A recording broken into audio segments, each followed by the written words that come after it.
ناظرین، کرکٹ کی دنیا میں بہت سے ریکارڈ بنے اور ٹوٹے، لیکن آج کی اس ویڈیو میں آپ کو ایک ایسے ریکارڈ کے بارے میں بتاؤں گا جو ایک انتہائی انوکھا ریکارڈ ہے۔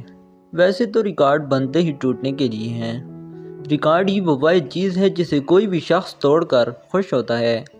کرکٹ کی تاریخ میں ایک ایسا انوکھا ریکارڈ بھی بنا ہے۔ یہ ریکارڈ سن 1894 میں بنا تھا۔ یہ ریکارڈ یہ ہے کہ ایک گیند پر 286 رنز بنے تھے۔ یہ عجیب واقعہ 1894 میں وکٹوریہ کے خلاف ویسٹرن آسٹریلیا کے میچ میں پیش آیا تھا۔ بلے باز نے شاٹ کھیلا اور گیند درخت پر پھنس گئی اور بولنگ سائیڈ نے گیند کو ضائع ہونے کا اعلان کرنے کی درخواست کی، لیکن گیند درخت پر صاف نظر آ رہی تھی، اس لیے امپائر نے اپیل مسترد کر دی اور درخت کاٹ دیا گیا۔ تاہم اس دوران دونوں کھلاڑیوں نے 286 رنز توڑ کر بنائے، جو کہ لگ بھگ 6 کلومیٹر سفر بنتا ہے۔